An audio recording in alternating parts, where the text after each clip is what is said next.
কেউ কথা বললা না, স্যার বোঝো না? এগুলো তো মুখস্থ করতে বলেন নাই। হ্যাঁ, তাহলে আমি সময় দিব, একটা সময় দিব, আমি তো বললাম সময় দিব, তাই না? হুম। তাহলে ও সময়ের মধ্যে আচ্ছা, তোমরা ঠিক ওগুলো আছে এখন স্যার। পড়তে শুরু করবা। হ্যাঁ, একটা সময় দিয়ে দিব, আমি ওর ভিতরে পড়তে থাকবা। আমি তো এখনো বলি নাই কবে দেব। আমি বলছি ওগুলো পড়তে থাকো। যেহেতু আমি বুঝাই দিয়েছি, এখন তোমাদের কাজ হবে কি, ওগুলোকে এখন মুখস্থ করা শুরু করা, বা যেভাবে হোক তুমি এখন নিয়ন্ত্রণে নিবা যে পরীক্ষার জন্য প্রস্তুতি নিতে হবে এইটা।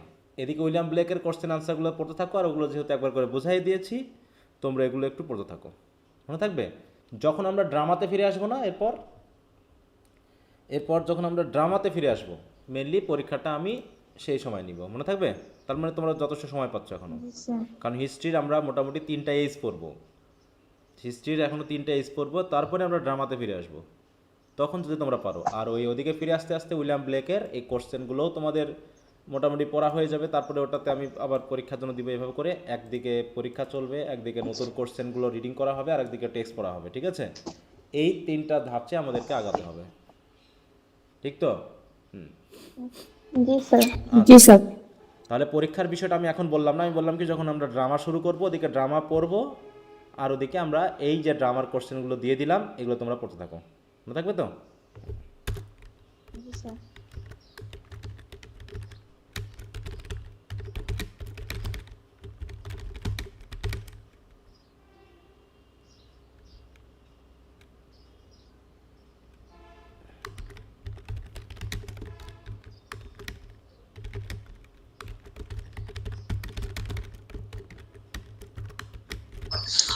Good morning, sir.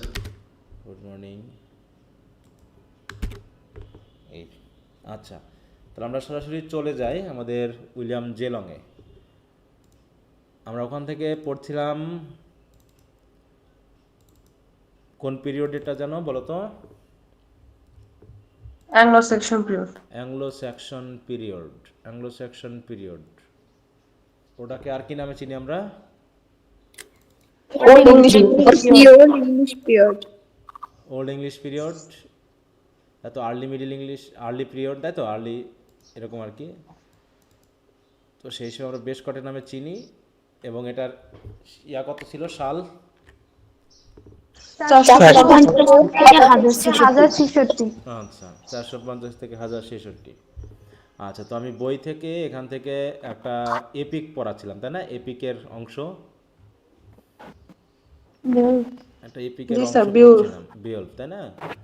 সেটা কোথা দিয়ে শেষ করে কোথায় গেল? Anglo section life. ও, বেশি দূরে চলে আসছি।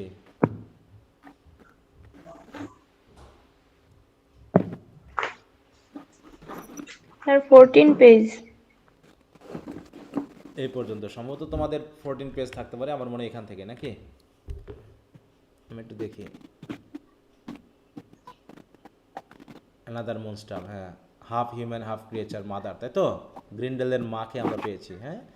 তারপর আমরা কি পেলাম? হ্যাঁ জি স্যার। যে বিয়ল্ফ সমুদ্রে ডুব দিল, নাকি? এ পর্যন্ত পড়েছিলাম তো, হ্যাঁ। যে বিয়ল্ফ আর বেনে মনস্টারের মাকে যখন মৃত্যুবরণ বিয়ে করে করে কল করছিল।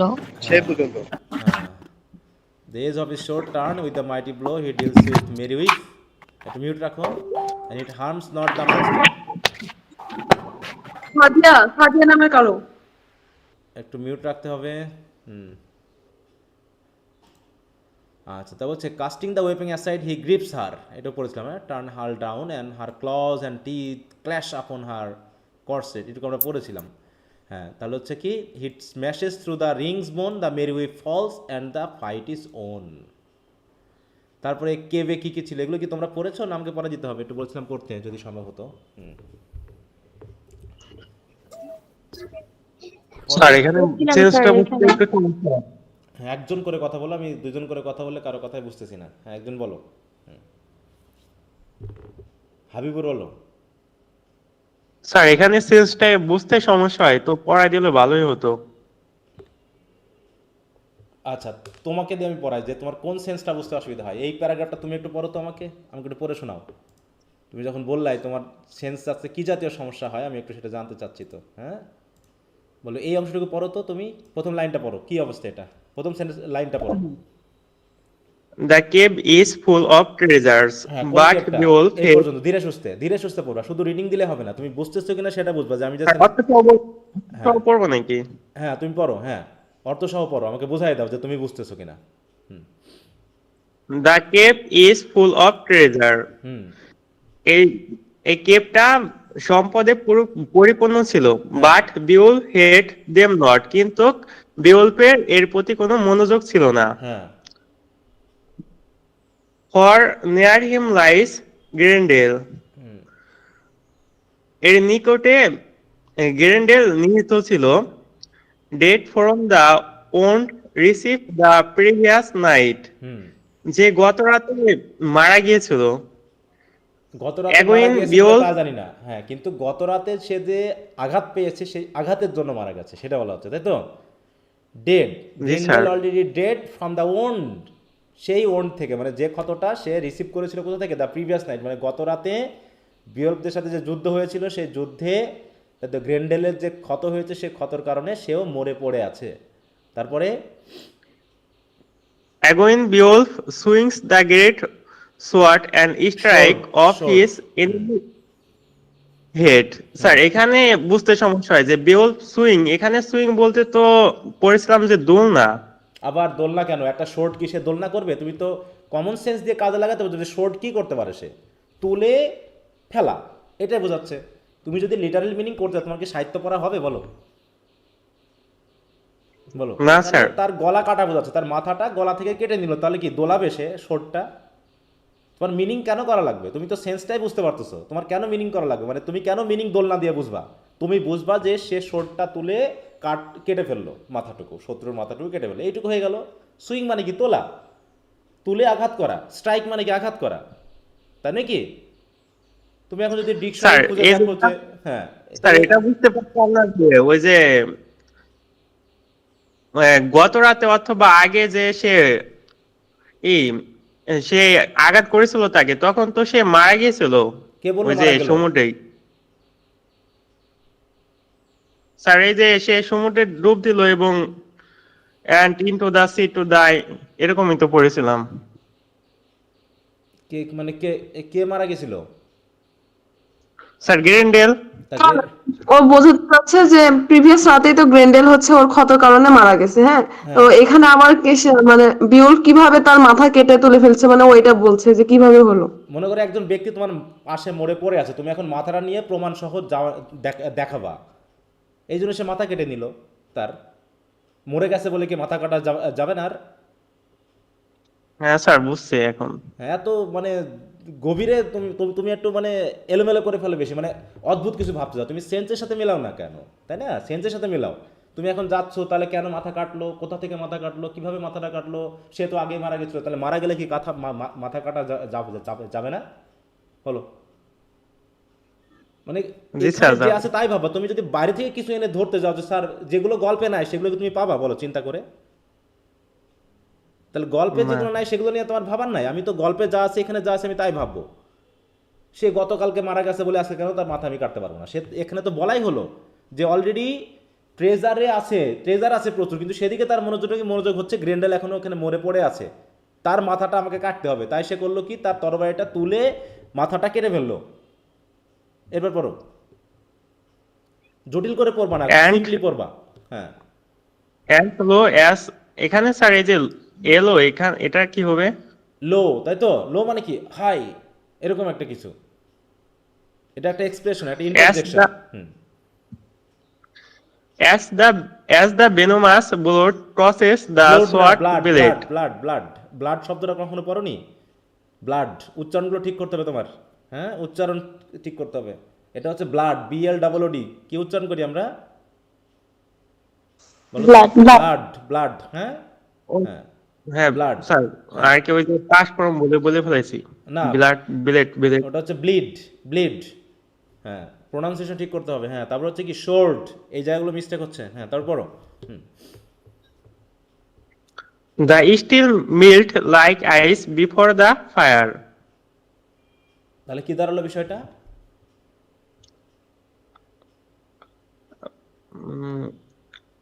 স্যার, আমি আগুনে কি বলবো? আগুনে যেভাবে বরফ গলে যায় সেভাবে স্টিল গলে গেল? কিসের স্টিল গলে গেল?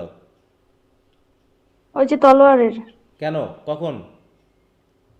ওই যে গ্রেন্ডেলের রক্তটা মানে এতটাই বিষাক্ত বিষাক্ত ছিল, বিষাক্ত ছিল, ওই জন্য আর কি তলোয়ারটা একেবারে বরফ যেমন গলে যায় ওরকম গলে গেছে। হ্যাঁ, তাই বলছে as the venomous blood touches the শোর্ড blade, নাকি? তাহলে যেই তার মাথাটা কেটেছে অমনি তার মাথা কাটার পরে তার রক্ত বেরিয়ে এসেছে, আর রক্তগুলো এত ভেনোমাস বিষাক্ত ছিল, সেই বিষাক্ত রক্ত যখন শোর্ডের ব্লেডে লাগলো অমনি স্টিলটা বরফের মতো গলে গেল, যেমন করে আগুনের সামনে বরফ নিয়ে আসলে বরফ গলে যায় ওরকমভাবে। ঠিক আছে তো? হ্যাঁ, তারপরে? And only the hilt is left in Beowulf's hand. হ্যাঁ, তাহলে কি থাকলো হাতে? ওই যে হাতল, তলোয়ারের যে মাথাটা থাকে আর কি, ওই যে হাতলটা, হ্যাঁ, হাতে হাতুড়ির। যেটুকু আছে, হ্যাঁ, হাতলটা তার হাতে থাকলো। তারপরে? The hero enters the ocean না, এখনো and মিস হয়েছে, mount up to miss the হইলো, মিস হইলো, shore. একটু কথা বাদ গেছে। একটু কথা বাদ গেছে। টেকিং ওখান থেকে শুরু হবে। হ্যাঁ, Oh, taking the hilt and the head, the hero enters the ocean, mounts up to the shore. হ্যাঁ, Um, um, তুমি বুঝতে পারছো তলোয়ারের তো যে অর্থটা? মাথা, তলোয়ারের যে শেষ অংশটা ছিল সেটা, এবং শোনো শোনো, একটা জিনিস গ্রেন্ডেলের বলি, মাথা নিয়ে। একটু বলি, সবসময় কি বাংলা করা লাগবে? সবসময় কি বাংলা করা লাগবে? না স্যার, এই যে হিল্ড, আমি হেড অ্যান্ড হিল্ড বললাম, মনে করে বাংলা বললাম না, মাথাও বলার দরকার নেই, আমার তরবারির হাতলও বলার দরকার নেই। আমার বলার দরকার কি এখানে, যে হিল্ড এবং হেডটা নিয়ে সে কি করলো, সে যেহেতু সে এতক্ষণ গুহার ভিতরে ছিল, তাই সে কি করলো, the hero enters the ocean and Mount up, মানে কি উঠে আসা টু দ্য শোর।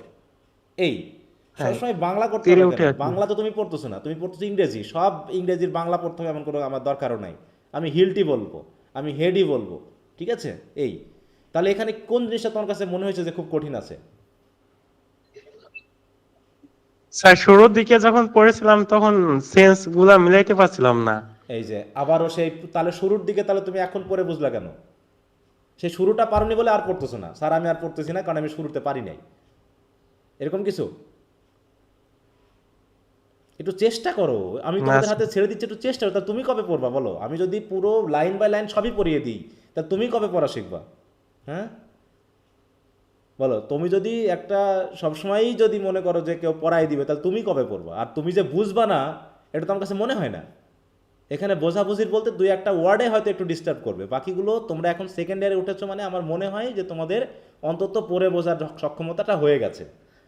ঠিক আছে, সে যত বড় সেন্টেন্সই হোক, আর বাংলা মিনিং করবো না, তুমি সেন্সটা বুঝতেছো মানেই হয়ে গেল, আমার বাংলা করার দরকার নেই। তুমি ওখানে কি বলতে চাচ্ছ সেটা বোঝার চেষ্টা করো। হ্যাঁ, এবার সবাই চুপচাপ এইটুকু পড়ো দেখি, যে তোমরা বোঝো নাকি আমি একটু দেখতে চাই। এইটুকু সবাই একটু পড়ো, সবাই চুপচাপ একটু এই অংশটা পড়ো, পরে বলবা যে স্যার বুঝি নাই অথবা বুঝেছি। হ্যাঁ, আমি তো পড়াই দিব, কিন্তু তোমাদের যে অংশটুকু দিব তোমাদেরও একটু পড়তে হবে, তাহলে আমার পড়াতে দ্রুত হবে। হ্যাঁ, আগাবে পড়া ভালো। হ্যাঁ, পড়ো দেখি সবাই।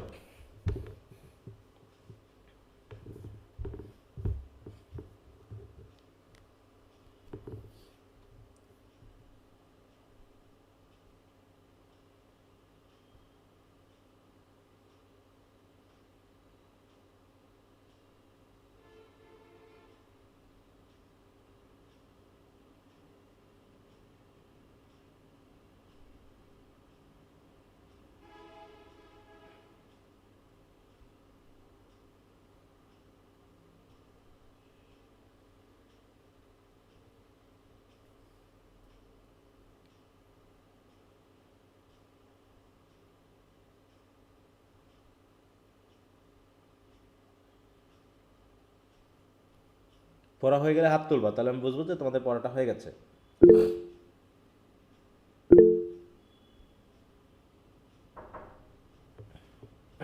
আচ্ছা, একটু আমি আসছি।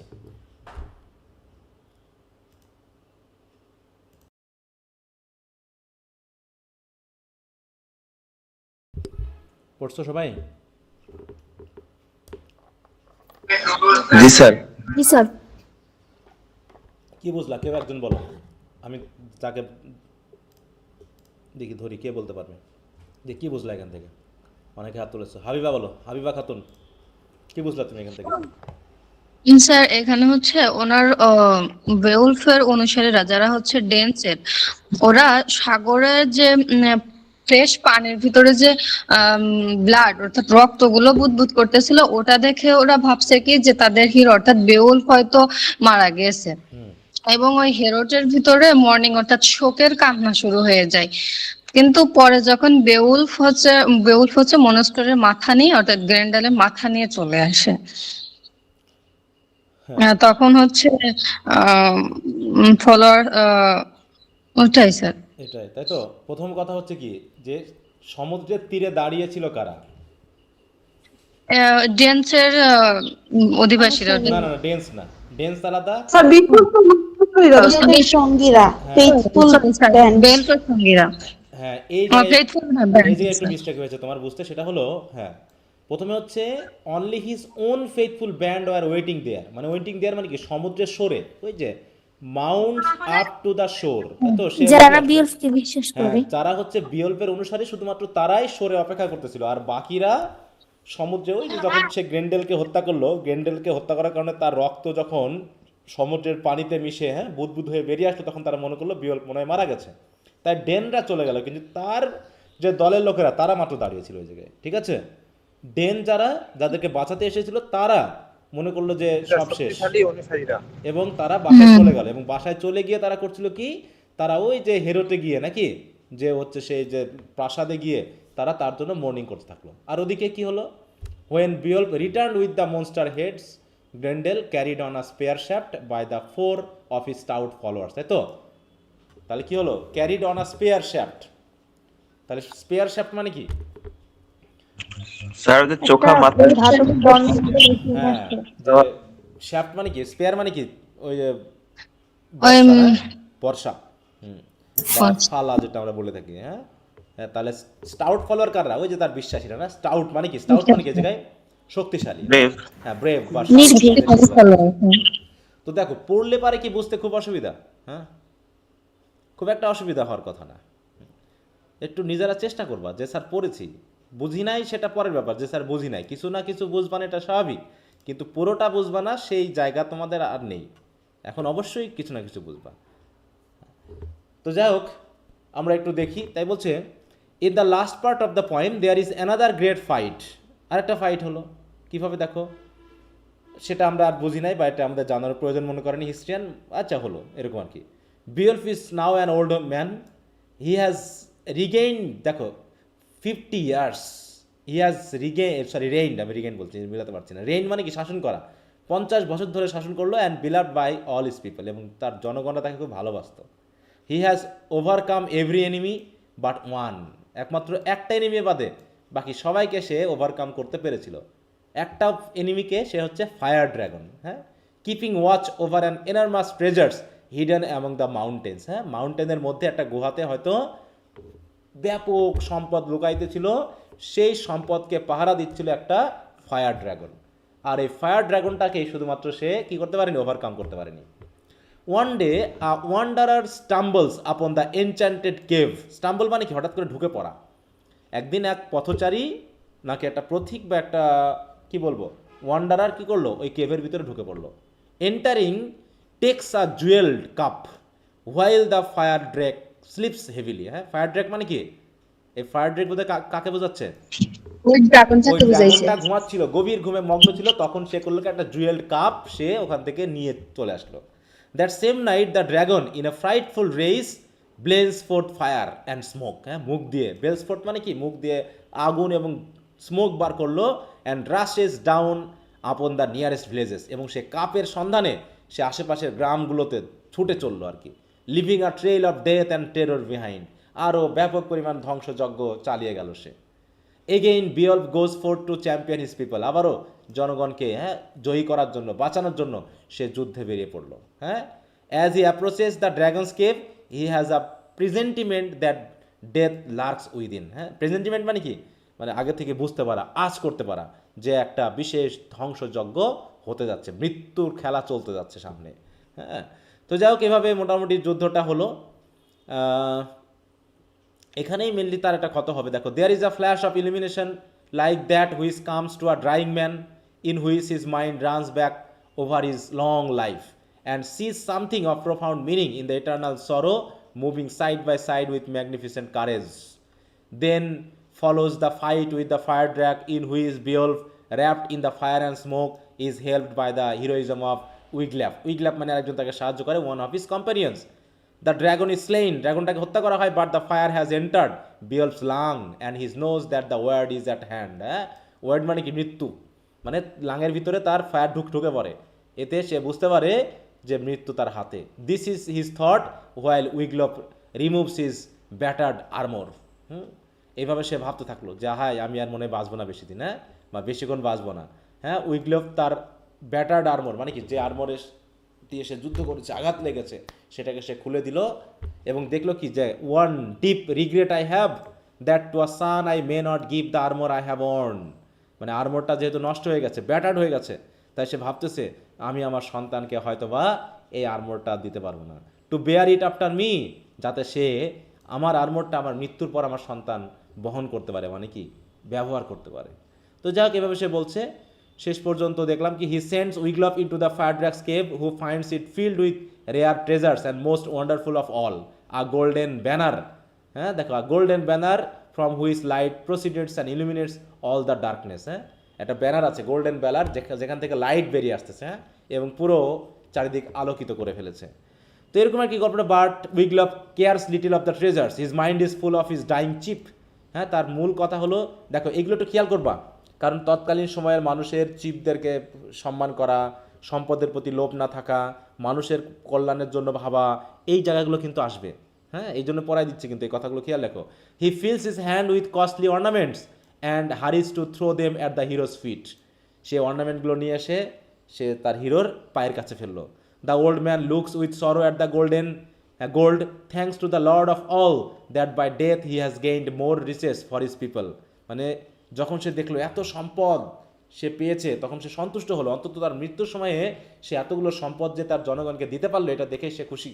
And tells his faithful thane how his body shall be burned on the Whale's Ness or headland, মানে হোয়েলনেস অথবা হিডল্যান্ডে তার বডিটাকে মৃত্যুর পর কীভাবে পোড়ানো হবে সেই সম্পর্কে তাকে একটা নির্দেশনা দিয়ে গেল আর কি। কি বুঝতে পেরেছ? তাহলে কি বিয়ল্ফ কি মৃত্যু? Beowulf was still living when Wiglaf, দেখো, Wiglaf sent a messenger hurriedly to his people, when they came they found him dead and the huge dragon dead on the sand beside him. তাহলে ড্রাগনটাও মারা গেছে, আমাদের বিয়ল্ফও মারা গেছে না? তো যাই হোক, এইভাবে one is tempted two linger over the details of magnificent endings. বলছে আরও কী ছিল, হয়তো আমরা জানতে চাইবো, তাই না? The unselfish heroism of Beowulf, the great prototype of King Alfred. এর পরবর্তী হিরো হবে কিং আলফ্রেড। হ্যাঁ, পরবর্তী যে আমরা পেতে যাচ্ছি হিস্ট্রিতে। The generous grief of his people, ignoring gold and jewels in the thought of the greater treasure they had lost. হ্যাঁ, যে তারা আসলে এই গোল্ড বা জুয়েলের থেকেও আরও কি গ্রেটার তাহলে সম্পদ তারা হারিয়েছে, এগুলো তারা ভাবতে থাকলো। The memorial mount on the low cliff, তারপর একটা মেমোরিয়াল তারা বানালো, which would cause every returning mariner to a steer to straight course to harbour in the remembrance of his dead hero. হ্যাঁ, যে প্রত্যেকটা ম্যারিনার যখন মানে দেশে ফিরে আসবে, অন্তত তারা এখানে এসে তাদের হিরোকে একবার হলেও স্মরণ করবে। And the pure poetry which marks every Nobel line, but the epic is great enough and simple enough to speak for itself. Search the literatures of the world and you will find no other such pictures of a brave hero's death. যে অন্ত হিস্ট্রিতে এরকম হিরোইজমের কোনো গল্প নেই।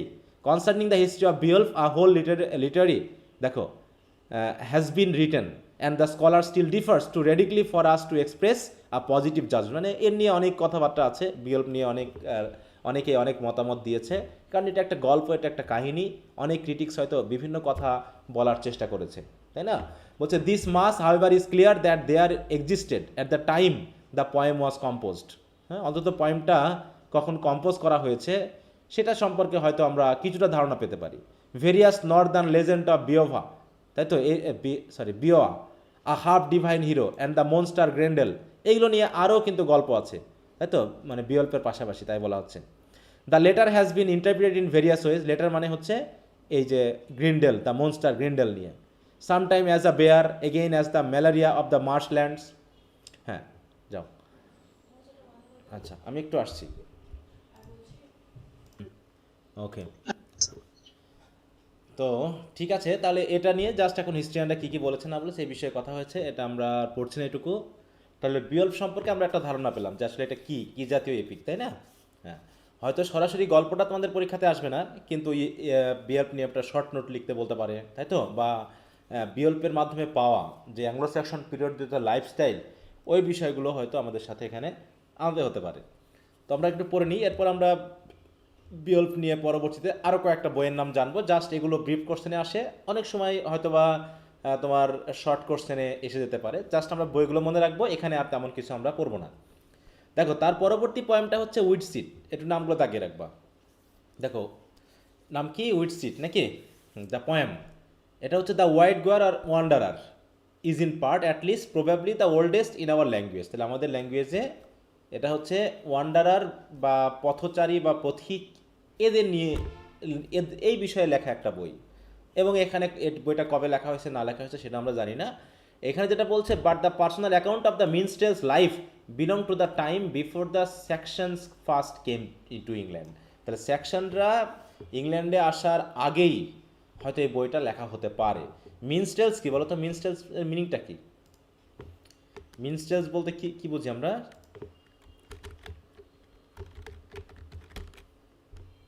মিনস্টেল বুঝি? দেখো, তৎকালীন সময়ে কোনো কবি হতে পারে, কোনো গায়ক হতে পারে, যারা মোটামুটি কি কি করতো? মানুষকে এন্টারটেইন করতো, হ্যাঁ, আনন্দ দিত, এই জাতীয়। দেখো, the minstrel was an entertainer initially in medieval Europe. The term originally describe any type of entertainer. সেটা হতে পারে মিউজিশিয়ান, হতে পারে জাগলার, হতে পারে অ্যাক্রোবেট, হতে পারে সিঙ্গার, হতে পারে কোনো ফুল হতে পারে, ক্লাউন হতে পারে, তাই না? যারা কি করতো, দেখো, to mean a special entertainer who sang songs and played musical instrument, দিয়ে সেভাবে তারা কি করতো, মানুষদেরকে আনন্দ দিত।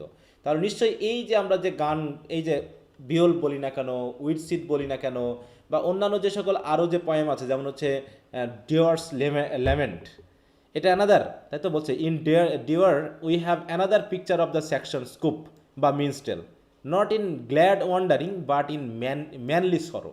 এখানে আবার সরফুল কোনো কাহিনী নিয়ে লেখা হয়তো বা গল্পটা। তারপর হচ্ছে আরও আছে, দেখো, সি ফেয়ারার, হ্যাঁ, দ্য সি ফেয়ার, এটা হচ্ছে কি wonderful poem of Seafarer seems to be in distinct two parts. এগুলো নিয়ে আমাদের অত জানার দরকার নেই। এখানে মেনলি কী নিয়ে কথা বলা হচ্ছে সেটা আমরা একটু দেখি। বলেছে, the first shows the hardship of ocean life, but the stronger than hardship is the trouble called of the sea, and the second part is an allegory in which the travels of the seaman are symbols of the travels of this life, and the call of the ocean is the call in the soul to be up. মানে এটা হচ্ছে allegorical মানে হচ্ছে সমুদ্র দিয়ে কি বোঝানো হচ্ছে, তাই তো? সমুদ্র কি সিম্বলাইজ করতেছে? সিম্যান আসলে যে যখন সমস্যায় পড়তেছে তখন কি জাতীয় সমস্যায় পড়ছে, তাই না? তারপর হচ্ছে সত্যিকারের বাসা ফিরে যাওয়া অর্থে বোঝাচ্ছি আমরা আমাদের যে হেভেন, বা আমরা যেখানে ফিরে যাব, এরকম কোনো হয়তো সিম্বলিক্যাল মিনিং নিয়ে কোনো ব্যক্তি হয়তো লিখেছে। তাদের বিশেষ করে এখানে ক্রিশ্চিয়ান রিলিজিয়নের উপর ডিপেন্ড করে আসবে। বিশেষ করে অ্যাংলো নর্মান পিরিয়ডে যখন আমরা ঢুকবো তখন দেখব যে খ্রিস্টান ধর্মের মেনলি অফিসিয়াল প্রচারণা শুরু হয় ওই রকম 300 বা 300-350 বছরের এডির পর থেকে, তাই না? তারপর থেকে আস্তে আস্তে ওটা ইংল্যান্ডে প্রবেশ করে, এবং সরাসরি তারা খ্রিস্টান ধর্মটা প্রচার করতে না পারলেও, কারণ তখন অধিকাংশ মানুষ ছিল হচ্ছে প্যাগানিজমে বিশ্বাসী। তাহলে প্যাগানিজমের বিশ্বাসের মধ্যে একজন হঠাৎ করে অন্য একটা ধর্ম নিয়ে এসে প্রচার করবে, এটা মানুষ নিশ্চয়ই মানবে না, বা ওই ধর্মের রাজা বাদশারাও মানবে না। তাই তারা করতো কি, বিভিন্নভাবে অ্যালিগরিক্যাল বা সিম্বলিক্যাল বা প্যারাবল এইগুলোকে ব্যবহার করে তারা ধর্ম প্রচার করার চেষ্টা করতো। তো এগুলো হচ্ছে সবগুলোই হচ্ছে কি ধর্ম প্রচার বা নীতিনৈতিকতা প্রচারের এক একটা গল্প। আর সাথে সাথে এন্টারটেনমেন্ট আছেই। মানুষ তৎকালীন সময়ে এরকম গান, তাতে কবিতা, এপিক, এগুলোর মাধ্যমে তারা কি করতো, মানুষকে এন্টারটেন করার চেষ্টা করতো। হ্যাঁ, তাই আমরা নামগুলো জাস্ট একটু খেয়াল করবো। তাহলে সি ফেয়ারার আমরা কয়টা নাম পেলাম এ পর্যন্ত বলো তো? প্রথমে পেলাম কি, বিওলফ, তারপর দ্য উইডসিট নাকি, তারপর ডেয়ার্স ল্যামেন্ট, আর হচ্ছে সি ফেয়ারার, তারপর হচ্ছে দ্য ওয়ান্ডারার। হ্যাঁ, এছাড়া যদি দেখো the fight at Finnsburg and Waldere. হ্যাঁ, এটার একটা দেখো, the fight at Finnsburg and Waldere হচ্ছে two other of our oldest poems well deserve mention. তাদের নাম করতেই হয়। একটা হচ্ছে কি, the fight at Finnsburg is a fragment of 50 lines, আর একটা হচ্ছে এই যে তোমার যেটা ওয়েল্ডারার, এটা কোথায় আছে, অ্যাট মিডনাইট, এটা গল্পের কাহিনী একটু দেওয়া আছে, তো গল্পগুলো আমাদের দরকার নেই। ওয়েল্ডারার ইজ ফ্র্যাগমেন্ট অফ 2 লিভস, দুই পাতার লেখা একটা ছোট গল্প, ওয়েল্ডারার এটা লিখেছে। এই হচ্ছে মোটামুটি ধরো আমাদের তৎকালীন সময়ে পাওয়া কিছু ছোট ছোট পয়েম বা পোয়েট্রি, পিসেস অফ পোয়েট্রি, হ্যাঁ, যেগুলো কোনোটা এপিক, কোনোটা অ্যালেগরি বা এই জাতীয় কিছু বিষয় নিয়ে আমরা লিখেছি। তো তোমাদের এবিসি অফ ইংলিশ লিটারেচার এই বইটা আছে তোমাদের কাছে এই মুহূর্তে? জি স্যার। দেখো ওখানে যদি আমরা একটু খেয়াল করি, তাহলে সংক্ষিপ্ত আকারে যদি আমরা একটু খেয়াল করি, তাহলে এখানে কি আছে বিষয়টা দেখো। অ্যাংলো স্যাকশন পিরিয়ডের এইখানে কি হচ্ছে দেখো, আমরা আরও ওদিকে পাবো লাইফে যখন আসবে। দেখো দ্য ওল্ড ইংলিশ পিরিয়ড, এটা হয়েছে এত সালে, এবং এখানে বলছে দেখো এই যে Christianisation of the pagan tribes began in England, এই সময় ক্রিশ্চিয়ানাইজেশনটা শুরু হয়। এবং এইখানে আমরা একটু দেখি লিটারি ওয়ার্ক, তারপর পরবর্তী যাচ্ছি। দেখো Beowulf the earliest epic in English was written in this period, the wanderer seafarer, the husband's message and the wife's lament are among the remarkable literary works of the age. এখানে তাহলে কিছু কিছু নাম আমাদের এখানে বাদ পড়ে গেছে, এই বইয়ে আনা হয়নি। The Anglo Saxon Chronicle written in this age is the earliest prose of English literature. এইটা হচ্ছে সবচেয়ে মানে কি বলবো গুরুত্বপূর্ণ, বিয়ল পরবর্তী গুরুত্বপূর্ণ আরেকটা বইয়ের নাম হচ্ছে, এটা হচ্ছে অ্যাংলো স্যাকশন ক্রনিকল, কারণ এটা প্রোজে লেখা, তাই তো, কিং আলফ্রেডের লেখা বা তার অধীনে লেখা, এই জন্য এখানে আমরা দেখব। তো দেখো এরপর পাচ্ছি কি আমরা, দেখো অ্যাংলো স্যাকশন লাইফ, এই জায়গাতে আমরা মোটামুটি একটু দেখার চেষ্টা করছি অ্যাংলো স্যাকশন নামটা কোত্থেকে আসলো, কীভাবে আসলো। হ্যাঁ, বলছে দেখো we have now read some of our earliest records and have been surprise perhaps that men who are generally describe in this histories as savage fighters and freebooters could produce such excellent poetry. মানে তৎকালীন সময়ে তো মানুষ অধিকাংশ ছিল হচ্ছে savage fighters, তখন তো এরকম শিক্ষিত মানুষ পাওয়া যেত না, তাই তো, বা হচ্ছে তারা ছিল হচ্ছে ফ্রি বুটার্স। ফ্রি বুটার্স মানে কি, স্বাধীন জলদস্যু। তাই তো, হ্যাঁ দেখো Free voters.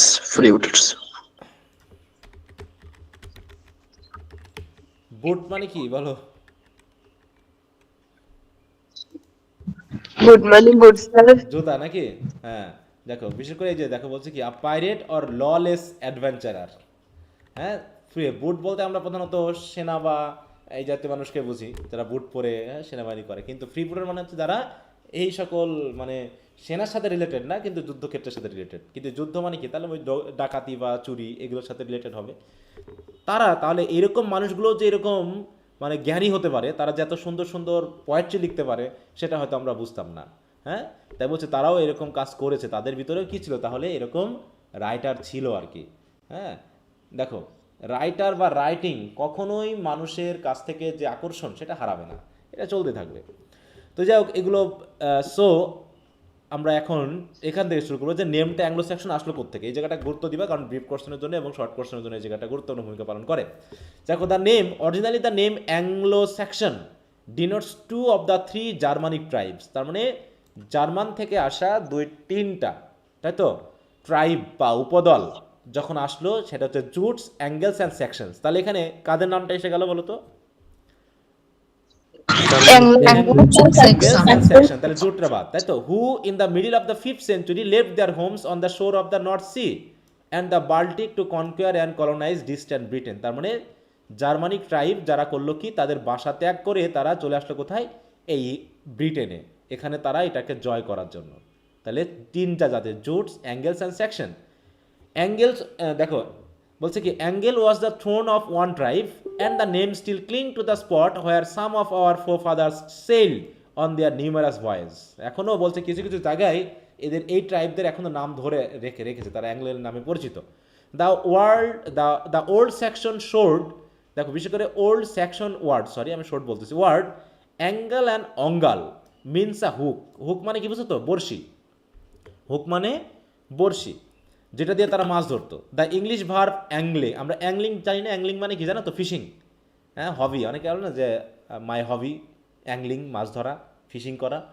তো এই অ্যাঙ্গেল কথাটা এসেছে সেকশন ওয়ার্ড অ্যাঙ্গাল অথবা অঙ্গাল থেকে, যার মানে হলো বড়শি বা হুক, যেটা কি হতো দেখো, is used invariably by Walton and older writers in the sense of fishing. তাহলে আমরা বুঝতেই পারতেছি যে therefore the first Angles as hookman, তারা ছিল হুকম্যান বা মেছো বা মাছ ধরা লোক। Possibly because of their fishing, more probably because the shore where the lived at the foot of the peninsula of Jutland was bent in the shape, অথবা হতে পারে তারা এমন একটা জায়গায় বসবাস করতো যে জায়গাটা হয়তো ওই বড়শির হুকের মতো শেপ, এই দুটো হতো, কারণ তারা জানি না আসলে আসলে এটা কি সম্পর্কে। তাহলে অ্যাঙ্গেল শব্দটা এসেছে অ্যাংলিং থেকে বা অ্যাঙ্গেল থেকে, যারা যাদের পেশা হতে পারে কি মাছ ধরা, তাই না? এবার হচ্ছে the name of section, section আসলে থেকে সিএক্স অথবা স্যাক্স, এর মানে হলো আর শর্ট শোর্ড মিনস দ্য শোর্ডম্যান, তার মানে এই জাতিরা ছিল আবার শোর্ডম্যান, তারা হচ্ছে ছিল যোদ্ধা ছিল বা পাইরেট ছিল। From the name we may জাজ something of the temper of the hardy fighters who proceed the Angles into the Britain, তার মানে ব্রিটেনে অ্যাঙ্গেলসদের আগেই এই হয়তো বা সেকশনরা এসেছিল। The Angles were the most numerous of the conquering tribe, তবে অ্যাঙ্গেলস, জুটস এবং এই যে সেকশনসদের মধ্যে সবচেয়ে পরিমাণে বেশি ছিল হচ্ছে অ্যাঙ্গেলসরা। And from then the new home was called Angleland, দেখো অ্যাংলাল্যান্ড, তাদের নাম অনুসারে যেহেতু তারা পরিমাণে বেশি ছিল তার নাম হলো অ্যাংলাল্যান্ড নাকি। By gradual change this became first, দেখো ইংল্যান্ড অ্যান্ড দেন ইংল্যান্ড, তাহলে চেঞ্জ হতে হতে হতে হতে অ্যাংলাল্যান্ড, তারপর আসলো ইংল্যান্ড, তারপর আসলো England.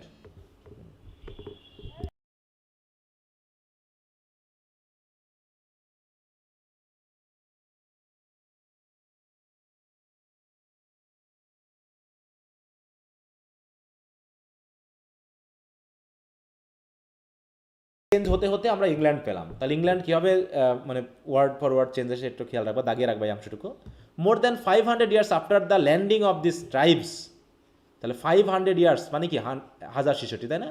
While they call them self Englishman, তাহলে ইংলিশম্যান হতে হতে আরও 500 বছর কেটে গেছে। We find the Latin writers of the Middle Ages speaking of the inhabitants of Britain as Angli Saxon, তারা অ্যাংলি সেকশন বলতো অনেকে, তারা বিশেষ করে ল্যাটিন রাইটার ছিল। That is Saxons of England to distinguish them from the Saxon of the continent, তার মানে অ্যাংলি section বলতে আমরা ইংল্যান্ডের সেকশনদেরকে আমরা বুঝতেছি। তার মানে ইংল্যান্ড আসলো কোত্থেকে, দেখো তার মানে পরিমাণে বেশি থাকার কারণে অ্যাঙ্গেলসদের নাম অনুসারেই কিন্তু ইংল্যান্ড কথাটা এসেছে, কিন্তু সেখানে তো সেকশনরা বসবাস করতো। তাহলে সেকশনরা আবার দুই ধরনের ট্রাইব ছিল, একটা হচ্ছে ওই পুরো ইউরোপ মহাদেশের সেকশনদের থেকে ইংল্যান্ডের সেকশনকে আলাদা করার জন্য নামটা করা হতো অ্যাংলি সেকশন, ঠিক আছে? তো এইভাবে ডিস্টিংগুইশ হতে হতে কি হলো, in the Latin characters of King Alfred the same name affairs but it is never seen or hard in his native speech, তবে এটা কখনোই ইংল্যান্ড এই শব্দটা তিনি ব্যবহার করেননি। তিনি কি then there he always speaks of his beloved Englaland and of his brave English people, লোকজনকে বলা হতো ইংলিশ পিপল আর দেশকে বলা হতো England. In the 16th century when the old name of Englishmen clung to the new people resulting from the union of Saxon and Norman, তারপর যখন Anglo section পিরিয়ডটা শেষ হয়ে গেল তারপর আসলে হচ্ছে নরমানেরা, তাহলে সেকশনদের থাকে নরমানরা মিলে হয়ে গেল কি Anglo Saxon, sorry Anglo Norman, যেটা the name Anglo Saxon was first use in the national sense by the scholar Caedmon, এইটা একটু খেয়াল রাখো, আমরা নতুন একটা নাম পেলাম Caedmon, he is the first historian, দেখো in is history of Britain, history of Britain এখানে তিনি প্রথম এই সেন্সটা ব্যবহার করেন। তাহলে কেডমন এই নামটা, সরি ক্যামডেন, আমি কেডমনে করছি ক্যামডেন, হ্যাঁ। তাই বলছি দেখো since then it has been in general use among English writer, তাহলে এইভাবে আমরা নামটার একটা বিবর্তন পেলাম, তাই না? তাহলে নামটা আসলো কাদের থেকে, বিবর্তনটা বোঝা গেল, ইংলিশ আজকে যে পেলাম আমরা ইংল্যান্ড পেলাম, তার নামটা কোত্থেকে আসলো, কাদের কাছ থেকে আসলো বলো? প্রথমে জার্মানিক ট্রাইব কয়টা এসেছিল? তাদের মধ্যে পরিমাণে বেশি ছিল কারা? Angles and Saxon. হ্যাঁ, তাহলে অ্যাঙ্গেলসরা পেশায় ছিল হচ্ছে মনে করো অ্যাংলিং করা নাকি ফিশার ম্যান, তারপরে ওখান থেকে নামটা হয়ে গেল কি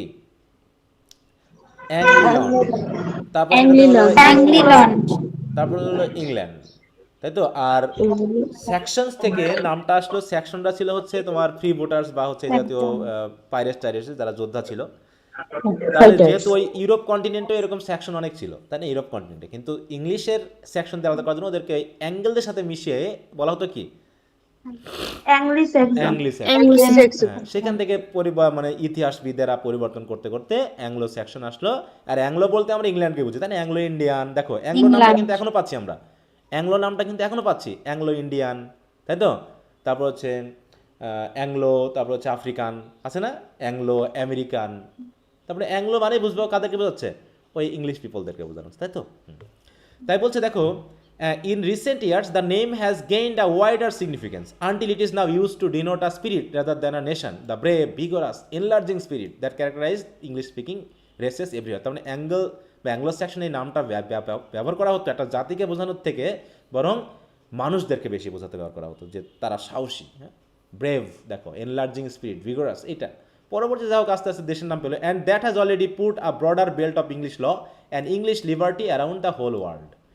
দেখো, হিস্ট্রিটা যদি আমরা একটু বিস্তারিতভাবে পড়ি তাহলে ভালো লাগবে আর কি, হ্যাঁ, জাস্ট যদি আমরা এই বিষয়গুলো পড়ি তাহলে দেখো মাথায় কিন্তু গেঁথে গেছে, ব্রিফ কোশ্চেনের মেইন কথাগুলো কিন্তু আমাদের মাথায় গেঁথে গেছে।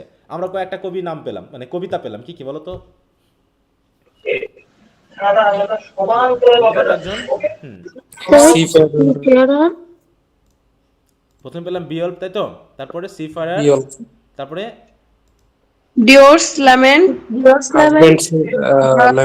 ওয়ান্ডারার, Whitesnake, উইটসিট, তাই তো, the fight finished and আচ্ছা, Waldier. হ্যাঁ, তাহলে মোটামুটি ধরো মাথায় এসে গেছে, তাই না? তারপরে হচ্ছে প্রথম কারা এসেছিল, ট্রাইব, তারা ছিল জার্মান ট্রাইব, তাই না? তাদের মধ্যে পরিমাণে কারা বেশি ছিল, কারা শক্তিশালী ছিল, কীভাবে ইংল্যান্ডের নামটা এসলো, এটা আমরা একটা বিবর্তনে পেলাম। এখন তাদের লাইফস্টাইলটা কেমন ছিল?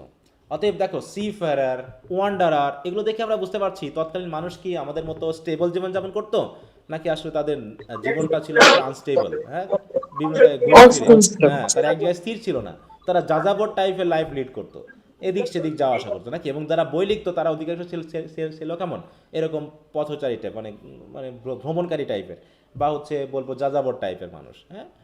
তো যেহেতু আজ থেকে কত বছর আগে, 450 মানে কত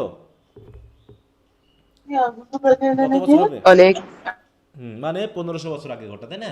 তাহলে তখনকার লাইফস্টাইল কেমন হতে পারে, তাদের জীবনধারা কেমন ছিল, তাদের ব্যাপারটা কেমন ছিল, সেটা আমরা একটু দেখবো এখন। দেখো, বলছে, if the literature of a people springs directly out of its life, then the sterns barbarous life of our Saxon forefathers would seem at first glance to promise a little good literature. তার মানে কি বলছে, literature যদি আসলে মানুষের জীবনধারা, মানুষের রুচিবোধ থেকে তৈরি হয়, তাহলে বুঝতে হবে যে আমাদের ফোর ফাদার্স যারা ছিল, সেকশন যারা ছিল, তারা যে ভালো একটা লিটারেচার আমাদেরকে দান করতে পারবে, এটা ছিল খুবই কম।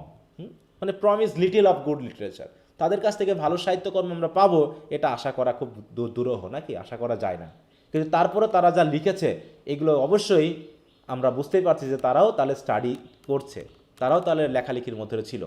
বলছে, outwardly their life was a constant hardship, তৎকালীন মানুষের জীবন অবশ্যই কঠিন ছিল, তাই না? A perpetual struggle against savage nature and savage men, তাদেরকে প্রতিনিয়ত যুদ্ধ করে থাকতে হয়েছে, তাই না? ওয়াইল্ড নেচারের সাথে, ওয়াইল্ড ম্যানের সাথে। তাহলে এত কনস্ট্যান্টলি তারা হার্ডশিপ জীবনযাপন করা সত্ত্বেও তাদের মধ্যে যে এরকম একটা ইমাজিনেটিভ পাওয়ার ছিল, সেটা নিশ্চয়ই আমরা তাদের সাহিত্যকর্ম দেখে বুঝতে পারছি। বিশেষ করে তাদের তৎকালীন রাইটিংগুলো ছিল অনেক বড় বড় এবং খুবই ইন্টারেস্টিং। বলছে, behind them there were gloomy forest inhabited by wild beasts and still wilder men and peopled in their imagination with dragons and evil shapes. এই যে আমরা যে বিয়ল্পের যে ড্রাগনগুলো পেলাম, আসলে কি এরকম ড্রাগন বলে কিছু পৃথিবীতে ছিল, নাকি এরা জাস্ট সিম্বলিক্যাল ইউজ অফ ডিফারেন্ট, হ্যাঁ, যে আমরা যে বিভিন্ন প্রাকৃতিক দুর্যোগ বা হচ্ছে অসুস্থতা, এগুলো যে এগুলো আসলে ওদেরই একটা সিম্বলিক্যাল ইউজ ছিল, যে ওই ড্রাগনই হয়তো বা আমাদের কোনো অসুস্থতা, যে অসুস্থতার বিরুদ্ধে আমাদের যুদ্ধ করতে হয়েছে, অথবা প্রাকৃতিক কোনো হিংস্র প্রাণী হতে পারে, অথবা কোনো প্রাকৃতিক দুর্যোগ হতে পারে, যাদের বিরুদ্ধে প্রতিনিয়ত আমাদেরকে যুদ্ধ করে টিকে থাকতে হচ্ছে। আর কবি সাহিত্যিকরা করতো কি, ওই ধরনের শক্তিগুলো, বিরোধী শক্তিগুলোকে তারা বিভিন্ন রূপে আমরা যে যুদ্ধ পরিচালনা করতেছি, আমরা যে তাদের বিরুদ্ধে প্রতিবাদ করতেছি, এইগুলোকে তারা তুলে ধরতো এই কবিতা গল্পের মাধ্যমে।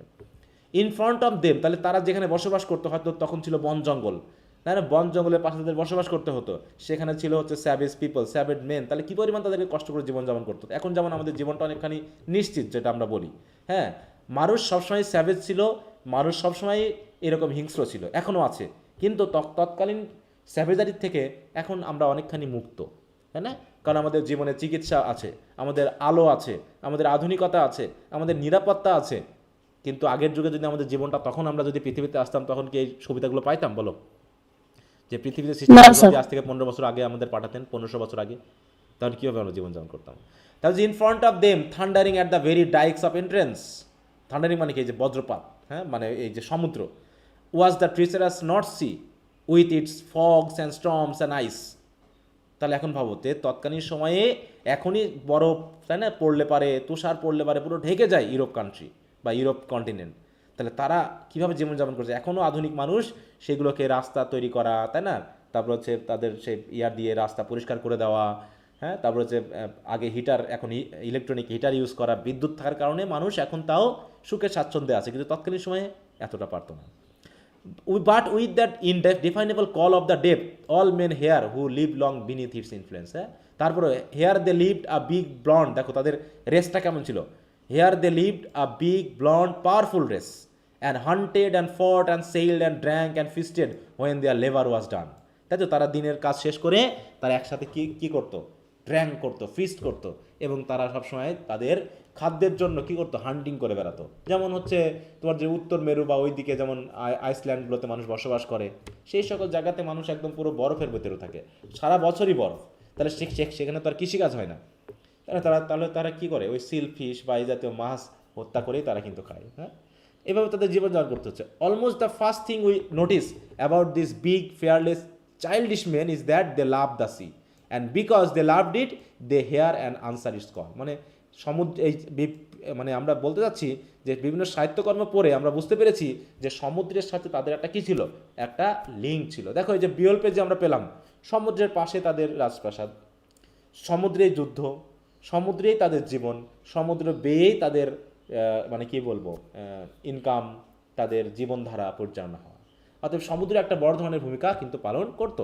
যেমন আমরা রাইডার্স টু দ্য সি পড়েছি, তাই না, সেখানে সমুদ্রের কি একটা বড় ধরনের প্রভাব কিন্তু তাদের জন্য আছে, তাই না।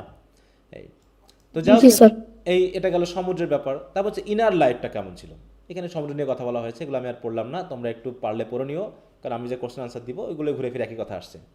তারপর হচ্ছে the inner life. Inner life মানে কি, তাদের জীবনধারা, তাই না, তাদের ফ্যামিলি লাইফ, তাদের সামাজিক লাইফ কেমন ছিল। বলছে man's work is more than his, man's life is more than his work. হ্যাঁ, ওয়ার্কের থেকে একজন মানুষের জীবন হচ্ছে অনেক বড়। His dream is ever greater than his achievement. সে যতটুকু অ্যাচিভ করে তার থেকে স্বপ্ন দেখে বেশি। Literature reflects not so much man's deed as the spirit which animates him. অতএব সাহিত্যেও একটা মানুষ যা ভাবে, একজন মানুষ যে কাজগুলো করে তার বেশি উঠে আসে না। নর the poor thing that he does but rather the splendid thing that he ever Hopes to do. তাহলে সাহিত্যে সবসময় স্প্লেন্ডিড থিংগুলো উঠে আসে, যেগুলো খুব বেশি গুরুত্বপূর্ণ না, যেগুলো প্রাত্যহিক কাজ কিন্তু মানুষের জীবনে গুরুত্ব পায় না, এগুলো সাহিত্যকর্মে আসে না। সাহিত্যকর্মে আসে যেগুলো চমকদারি কিছু, যাতে মানুষ সেগুলো নিয়ে পড়ে।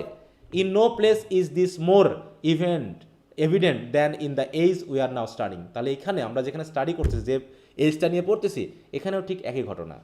তাহলে এইখানে সাহিত্যকর্মে সেই জায়গাগুলো উঠে এসেছে যেগুলো হচ্ছে মানে কি বলবো চমৎকার, যেগুলো হচ্ছে কারেজাস, যেখানে হচ্ছে মানুষ যুদ্ধ বিগ্রহ আছে, তাই না, এই বিষয়গুলো কিন্তু এখানে উঠে আনা হয়েছে। তাছাড়া তাদের যে স্বাভাবিক জীবনযাত্রা ওইগুলো কিন্তু এখানে উঠে খুব একটা আসেনি, তাই না। তারপরে দেখো those early sea kings were a marvellous mixture of savagery and sentiment and rough living and deep feeling of splendid courage and the deep melancholic men who know their limitations and have faced the unanswered problem of death. হ্যাঁ, মানে তৎকালীন মানুষগুলো কেমন ছিল, হ্যাঁ, যে তারা ছিল কি ডিপ মেলানকলিক ম্যান, তারা কারণ তাদের লিমিটেশন ছিল, তারা স্বপ্ন দেখতো বিশাল, কিন্তু সবগুলো হয়তো তারা পূরণ করতে পারতো না। তাদেরকে সবসময় কী করতে হতো, they were not simply fearless freebooters who harried every coast in their war galleys. Galley মানে কি যুদ্ধ যে জাহাজ, তারা যে যুদ্ধ জাহাজ নিয়ে শুধুমাত্র তারা কোস্টে ঘুরে বেড়াতো এবং যুদ্ধ করে যা পাইতো তাই কেড়ে নিয়ে আসতো। শুধু তাই নয়, if that were all they would have no more history or literature than the Barbary pirates. অতএব তাদের হিস্ট্রি যদি আমরা পড়তে যাই তাহলে ওরকম আমরা যুদ্ধ বিগ্রহ এইগুলোই পাবো। হ্যাঁ, তাই বলছে কারণ কি ওদের সম্পর্কে বলছে of whom the same thing could be said this strong fathers of ours war men of profound emotion. কিন্তু এরকম যোদ্ধা হলেও, এরকম হার্ডি লাইফ জীবনযাপন করা সত্ত্বেও তারা কিন্তু ইমোশনাল ছিল। কারণ কি in all their fighting the love of an untarnished glory was uppermost. হ্যাঁ, যুদ্ধ করার পর তারা যে একটা গ্লোরি পেত সেটাই ছিল তাদের কাছে সবচেয়ে গ্রহণযোগ্য। And under the warrior savage exterior was hidden a great love of home and homely virtues. তারাও যে বাড়ি পছন্দ করত, তারাও যে বাড়িতে বসে পারিবারিক জীবন পছন্দ করত, এটা আসলে তাদের স্যাভেজারির মধ্যে হিডেন থাকতো, কারণ তাদেরকে তো ওইভাবেই জীবনযাপন করতে হতো। তাদের ভিতরে কী ছিল, আর reverence for the one women to whom he would presently triumph return in triumph. তাহলে যুদ্ধ করে যাদেরকে উইমেন তাদেরকে কেড়ে নিয়ে আসতো, তৎকালীন সময় ছিল কি, এগুলো ছিল কি লুটের মাল। তারা যেখানে যুদ্ধ করতে যেত দেখা যে পুরুষদেরকে হত্যা করতো, ওখানে সুন্দরী নারী থাকলে তাদেরকে নিয়ে আসতো। কিন্তু তারা যে তারা যে নারীদেরকে নিয়ে আসতো তাদেরকে তারা সম্মান জানাতো, তাদেরকে তারা ভালোবাসতো এবং তাদেরকে কিন্তু অসম্মান করতো না। এমনকি বলছে, so when the wolf hunt was over or the desperate fight was won, this mighty men would gather in banquet hall. তারা যুদ্ধ শেষে আনন্দ মজা করতো।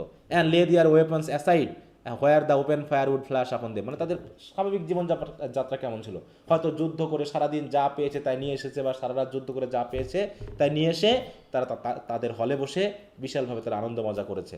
তার মানে তাদের ভিতরেও কী ছিল, মানে তারা যোদ্ধা হলেও, তারা খুনি হলেও, তারা মার্ডারার হলেও তাদের ভিতরে মানবিক গুণাবলী ছিল। And they are listen to the songs of scop অথবা গ্লিম্যান। তখন তারা বসে মজা করার জন্য এই যে কবি সাহিত্যিকরা হয়তো তারা গল্প লিখে বা গান লিখে তারা তাদেরকে শোনাতো। তো সেই হিসাবেই আমরা কিন্তু এইভাবে বিভিন্ন ধরনের সাহিত্যকর্ম পেয়েছি। তো দেখো এখানে আমরা বলছি কি, দেখো যে men who could put into adequate words the emotions and aspiration that all men feel but only a few can ever express. তাহলে সবাই ওই ইমোশন ফিল করতে পারে, সবাই অ্যাসপারেন্ট হতে পারে, কিন্তু এই ফিলিংগুলোকে লিখে প্রকাশ করতে পারে খুব কম মানুষ। আর এটাই ছিল তৎকালীন সময়ের যারা স্কুপ বা গ্লিম্যান তাদের কাজ, তারা এগুলো পোয়েটরা এগুলো লিখতো। বলছে it is this great and hidden life of the Anglo Saxons that finds expression in all their literature. এটাই ছিল তাদের জীবন। এখানে কি ছিল, briefly it sum up in 5 great principles. আর তাদের লাইফ এই 5টা প্রিন্সিপালস দিয়ে আমরা সাম আপ করতে পারি। প্রথমে কি ছিল দেখো, দেয়ার লাভ অফ পার্সোনাল ফ্রিডম। দ্বিতীয়ত ছিল হচ্ছে রেসপন্সিভনেস টু নেচার, তারা নেচারের প্রতি রেসপন্সিবল ছিল। দেয়ার রিলিজিয়ন, তারা তাদের ধর্মকে মানত। দেয়ার রেভারেন্স ফর উইমেনহুড, তারা উইমেনদেরকে কী করতো, শ্রদ্ধা ভক্তি করতো। And their struggle for glory as a ruling motive in every noble life. তাহলে এইরকম বিষয়গুলো আমরা তাদের লাইফ থেকে পাচ্ছি। তারা পার্সোনাল ফ্রিডমকে পছন্দ করতো, তারা নেচারের সাথে সঙ্গবদ্ধ হয়ে চলতো, তারা ধর্ম করত।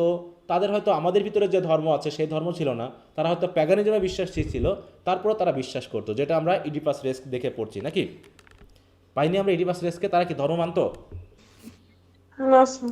হ্যাঁ, তারা কিন্তু ধর্ম মানতো না স্যার। তারা কি ধর্ম মানতো না ইডিপাসরা? ধর্ম মানতো কিন্তু ওরা প্যাগানিজম বিশ্বাস কিন্তু করতো। প্যাগানিজমে ওটাও তো একটা ধর্ম, হ্যাঁ, প্যাগানিজমও তো একটা রিলিজিয়ন ছিল তৎকালীন সময়, তাই না? আচ্ছা, তো যাই হোক, একটু মিউট রাখো।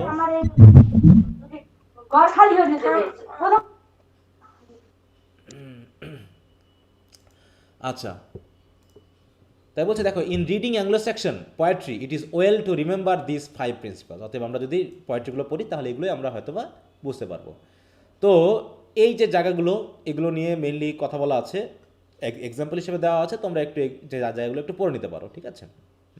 এগুলো আমরা আর বেশি দেখবো না, কারণ একই কথাগুলো ঘুরে ফিরে বলা আছে।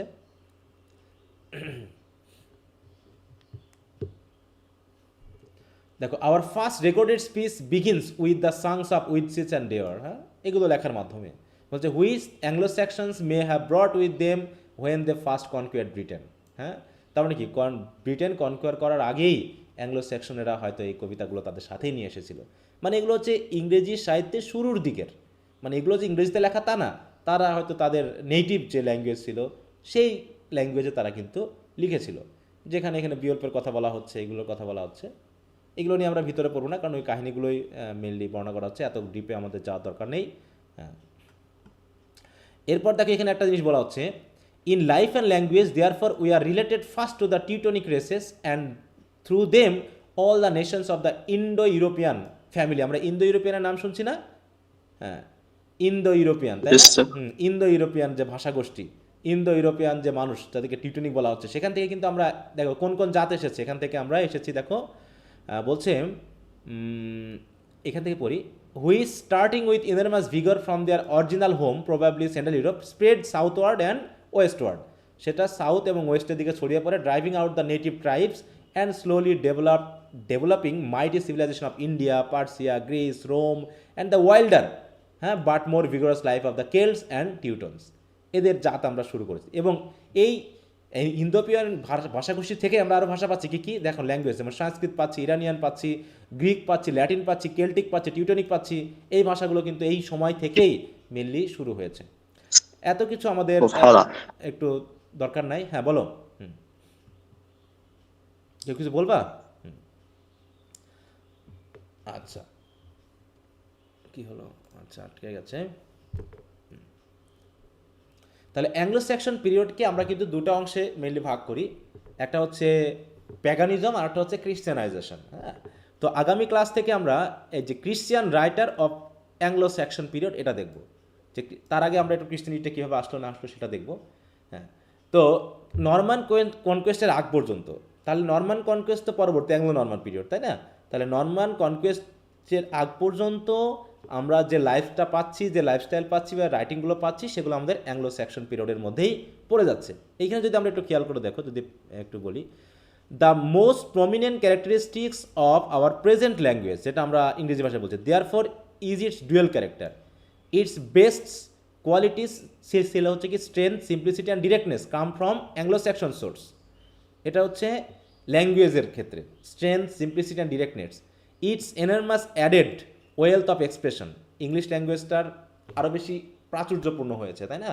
ইংলিশ কিন্তু লো ল্যাঙ্গুয়েজের মানে লো লেভেলের ভাষা ছিল একটা, কারণ কি এটা ছিল হচ্ছে দেখো এই জুট, তারপর হচ্ছে অ্যাঙ্গেলস, এরা কি ছিল? লো লেভেলের মানুষ ছিল না, তারা হচ্ছে ফিশারম্যান ছিল, তারা রাজার মধ্যে ছিল না, তারা এই ছিল না, তারা ছিল খুবই লো লেভেলের মানুষ। হচ্ছে ইয়ার its comprehensiveness, its plastic adaptability to new conditions and ideas are largely the result of addition from other languages. তার মানে ইংলিশ ল্যাঙ্গুয়েজ কী হয়েছে, অন্যান্য ল্যাঙ্গুয়েজ থেকে অনেক ওয়ার্ড, অনেক সেন্স তারা গ্রহণ করছে, specially of its gradual absorption of the French language after the Norman conquest. Norman কনকোয়েস্টের পরবর্তী, কারণ নরমানরা ছিল হচ্ছে ফ্রেঞ্চ, তাই তো, ওরা ফ্রেঞ্চ ল্যাঙ্গুয়েজ আবার ইংরেজিতে যুক্ত করেছে। এছাড়াও জার্মান থেকে আসা যে ট্রাইবগুলো, তাই না, তারা জার্মানিক ভাষা এখানে অ্যাড করেছে, করে আস্তে আস্তে কী হচ্ছে, ইংলিশ ভাষাটা প্রাচুর্যপূর্ণ হচ্ছে। তারপর ইট ইজ দিস ডুয়েল ক্যারেক্টার, একটা হচ্ছে অ্যাংলো স্যাক্সনদের দ্বারা পাওয়া তাদের নিজস্ব ভাষা অ্যাংলো স্যাক্সন সোর্স, আর একটা হচ্ছে নরমানদের পাওয়া ফ্রেঞ্চ ল্যাঙ্গুয়েজ। এই দুটা ক্যারেক্টারিস্টিক্স ইংলিশ ভাষা পেয়ে যায়। হচ্ছে this combination of native and foreign, of innate and exotic elements which accounts for the wealth of our English language and literature. To see it in concrete form, we should read in succession Beowulf and Paradise Lost. যদি আমরা এগুলো পড়ি তাহলে আর বুঝতে পারবো, এটা বলা হচ্ছে the two great epics which show the root and flower of our literary development. তাহলে ইংরেজি সাহিত্যের সবচেয়ে নাম করা দুটো এপিক কি এখানে পাইছি আমরা, তাই তো, বিয়ল্ফ এবং প্যারাডাইস লস্ট আছে, প্যারাডাইস রিগেইন্ড আছে, আরও ছোটোখাটো অনেক এপিক আছে, কিন্তু ইংরেজি সাহিত্যের ক্ষেত্রে সবচেয়ে মানে আগের এবং গ্রেট হচ্ছে এই বিয়ল্ফ এবং প্যারাডাইস লস্ট। আচ্ছা, তাহলে মোটামুটি আমরা কিছু ইনসাইট পেলাম তাদের লাইফস্টাইল সম্পর্কে। তারা যোদ্ধা ছিল, তাই না, তারা পাইরেট ছিল, তারপরেও তারা ইমাজিনেটিভ ছিল, তাই না, তারা তাদের ফ্যামিলি লাইফ পছন্দ করতো, তারা হয়তো লুট করে নিয়ে আসা উইমেন হলেও তাদেরকে শ্রদ্ধা করতো। হ্যাঁ, তারপর আমরা কিছু কবিতার সাহিত্যের কর্ম পেলাম, এই জায়গাগুলো কিন্তু আমরা এখানে পেয়েছি। আর আমরা কিছু কবিতার নাম পেলাম, এই নামগুলো একটু খেয়াল রেখো। আমাদের পরবর্তী যে মেইন আলোচনাটা আরও আছে, সেটা হলো Christian writers of the Anglo Saxon period. এই রাইটাররা কী লেখা শুরু করলো, তার মানে দেখো ওইখানে কিন্তু আমরা এতক্ষণ যা পড়লাম এটা মনে করো হচ্ছে প্যাগানিজম পর্যন্ত। তাহলে প্যাগান রাইটার, তাহলে বিয়ল্ফ যে আমরা রাইটারটা পড়ছি, এটা কি ক্রিশ্চিয়ান রাইটারদের দিয়ে লেখা নাকি প্যাগান রাইটারদের দিয়ে লেখা? তার মানে এর আগে যা কিছু লেখা হয়েছে সব প্যাগানিজমের লেখা। এখন এর পাশাপাশি খ্রিস্টান ধর্মটা প্রচার শুরু হয়েছে, সেটা কবে কিভাবে শুরু হয়েছে সেটা আমরা পরবর্তীতে দেখব। তো এখন তোমাদের একটা কাজ দিই, সেটা হলো an ABC of English literature থেকে তো এখানকার যে মানে ফিচারগুলো আছে সেটা তো পড়বাই, তার সাথে সাথে তোমাদের একটা কাজ হলো ওই যে ইংরেজি সাহিত্যের ইতিহাস বলে বাংলা একটা বইয়ের কথা বলেছি না, ওটা পিডিএফটা আমি দিয়েছি, কিন্তু তোমাদের একটু কাজ হবে ওইটা একটু গল্পের ছলে একটু পড়ে নেওয়া, হয়তো হিস্ট্রির মানে আন্ডারস্ট্যান্ডিংয়ের জন্য। এত কিছু আমাদের লেখা লাগবে না, তোমার মনে রাখার এত দরকারও নাই, ঠিক আছে, কিন্তু আমাদের নলেজটাকে মানে ব্রড করবে। হিস্ট্রি পড়তে যে একটা মানে নিরানন্দতা লাগে বা হচ্ছে ভালো লাগে না বা হচ্ছে কঠিন লাগে, এই জায়গাটা থেকে একটু আমাদের সেন্সটাকে স্প্রেড করার জন্য আমি আরও কিছু বাংলা বইয়ের নাম বলতাম, কিন্তু ওগুলো পাওয়া যায় না নাকি, তো সেই জন্য আমি বলি। হ্যাঁ, এই ইংরেজি সাহিত্যের ইতিহাস এই বইটা আশা করি সবার কাছে আছে নাকি? হ্যাঁ, তো এই যে তোমাদের কাজ হবে এই যে সূচনাকাল, ইংরেজি জাতির সূচনাকালের এই যে বিয়ল্ফ, অন্যান্য কবিতা, অ্যাংলো স্যাক্সন যুগের সাহিত্য, অ্যাংলো স্যাক্সন যুগের গদ্য এবং অ্যাংলো স্যাক্সন যুগের গীতি কবিতা, এই যেখান থেকে বেশি না কিন্তু 17 থেকে 25 পেজ পর্যন্ত, তাই না? নিশ্চয়ই তোমরা বাংলা রিডিং দিলে পেয়ে যাওয়া। এটা একটু পড়ে, হ্যাঁ, এটা একটু তোমাদের দায়িত্ব দিলাম। তারপরে আগামী দিন আমরা এই কাজটুকু পড়বো, ঠিক আছে, যে খ্রিস্টিয়ানাইজেশন ওই অংশটুকু। স্যার কালকে তো আবার ক্লাস আছে তাই না? কাল কি বার তোমাদের? মঙ্গল। হ্যাঁ অবশ্যই ক্লাস আছে, যেহেতু আমি রবি মঙ্গল বৃহস্পতি তোমাদের নিব, ঠিক আছে, হ্যাঁ কালকে ক্লাস আছে। জি স্যার। ওকে, আচ্ছা তাহলে আজকে এখানে একটু রাখতে হচ্ছে, আমাকে একটু বাইরেও যেতে হবে, হ্যাঁ তো যা হোক একটু মিস হয়েছিল বলে আমি একটু পড়াই দিলাম, তোমরা একটু এই জায়গাগুলো একটু পড়ে নিও, তো পরবর্তী ক্লাসে আবার কথা হচ্ছে। তো আজকে এখানে একটু রাখছি, তো সবাই ভালো থাকো, হ্যাঁ ওকে স্যার বাংলা পড়াটা কি চেঞ্জ করে দিলেন? ও বাংলা পড়া ঠিক চেঞ্জ করতে হবে না, কি ওটা কি ছিল, কি ছিল কত তারিখ পর্যন্ত?